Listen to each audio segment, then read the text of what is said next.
நேர்களே, தினம் தினம் தங்கம் விலையை பார்த்து நம்ம எல்லாருக்குமே தலை சுத்துது. அதுலயும் அக்ஷய திருதியை வேற ரொம்ப பக்கத்துல வந்துட்டு இருக்கக்கூடிய சூழல்ல இப்பவே நம்ம பர்ஸோட வெயிட்டை கனம் பார்க்க வேண்டிய அவசியமும் வந்துருச்சு. இப்படி தொடர்ந்து தங்கத்தின் விலை எகிற என்ன காரணம்? இதுக்கு இந்தியாவில் இருக்கக்கூடிய தேவை மட்டும்தான் காரணமா இல்ல உலகளாவிய காரணமான்னு கேட்டா, விரல் நீட்டுறது எந்த பக்கம்? இதே அமெரிக்கா மற்றும் சீனா, இந்த இரண்டு நாடுகளுக்கும் நடக்கக்கூடிய இந்த வர்த்தக மோதல் அப்படின்றத தாண்டி இந்த மோதல்ல இருந்து தப்பிக்கும் விதமா அந்த இரண்டு நாட்டிலையும் நடக்கக்கூடிய தங்க வேட்டை தான் இதுக்கு பிரதானமா காரணமாக சொல்லப்படுது. அதை பத்தி தான் இந்த தொகுப்புல நம்ம விரிவா பார்க்க இருக்கிறோம். அமெரிக்கா மற்றும் சீனாவின் தங்க வேட்டையால என்ன நடந்துட்டு இருக்கு? இந்த 2025 தங்கத்தோட விலை எந்த அளவுக்கு உயர்ந்திருக்கு தெரியுங்களா? 26%. இன்னும் 4 மாசம் கூட முழுசா முடியல, அதுக்குள்ள 26% என்ற அளவுக்கு தங்கத்தின் விலையானது உயர்ந்திருக்கிறது. சோ என்ன நடக்குது அப்படின்னு நம்ம பார்க்கிறதுக்கு முன்னாடி தங்கத்தோட விலை நிலவரம் என்னன்னு நம்ம பார்த்துடலாம்.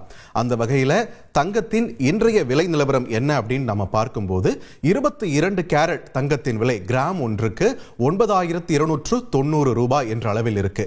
அதுவே சவரனுக்கு 74,320 ரூபாய் என்ற புதிய உச்சத்தை தொட்டிருக்கு. அதுவே நம்ம 24 கேரட் தங்கத்தை எடுத்துக்கிட்டோம்னா ஒரு கிராமோட விலை 10,135 ரூபாய் என்ற இமாலய உச்சத்தை தொட்டிருக்கு. சோ 1 கிலோ 24 கேரட் தங்கத்தோட விலை அதிர்ச்சிகரமா 1 லட்சம் ரூபாயை இப்ப தொற்றுச்சு.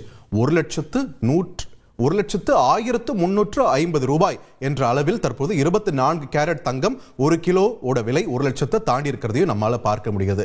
இதுக்கு காரணமா ஏற்கனவே சொன்ன மாதிரி அமெரிக்கா தரப்புல இருந்தும் சீனா தரப்புல இருந்தும் எடுக்கப்பட்டு வரும் நடவடிக்கைகள். அமெரிக்கால என்ன நடக்குதுன்னு பார்த்தோம்னா, ட்ரம்ப் தொடர்ந்து அதிரடியாக எடுத்து வரும் நடவடிக்கைகளால அந்த நாட்டில் சிக்கல் தொடர்ந்துகிட்டே இருக்கு. மற்ற நாடுகளுக்கு அவரால் சிக்கல்ன்றதை தாண்டி அவருடைய நாட்டிலுமே சிக்கல் ஏற்பட்டு இருக்கு. அமெரிக்க டாலர் மதிப்பு தொடர்ந்து பலவீனம் அடைந்து கொண்டிருக்கிறது.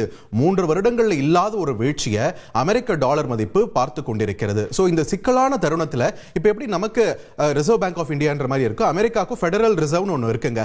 அந்த ஃபெடரல் ரிசர்வ்க்கு தொடர்ந்து ட்ரம்ப் தரப்புல இருந்து அழுத்தம் கொடுத்து கொண்டே இருக்கிறார்கள். இந்த நிலைமையை சீராக்க நீங்க எதுவும் முயற்சி பண்ணலன்னா அந்த ஃபெடரல் ரிசர்வோட தலைவரா நான் மாத்த போறேன்னு அவர் மிரட்டல் விடுக்கவே அந்த இடத்துல முதலீடு பண்ண போறவங்களுடைய மனம் மாறி இருக்கிறது.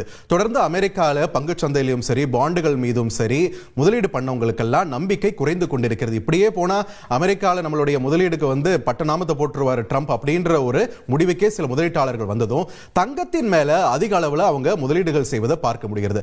பிசிக்கலா தங்கத்தை தாண்டி டிஜிட்டல்லையும் தங்கத்தின் மீதான முதலீடுகளை அமெரிக்கா தரப்புல இருந்து தொடர்ந்து அதிகரிச்சுக்கிட்டே இருக்காங்க.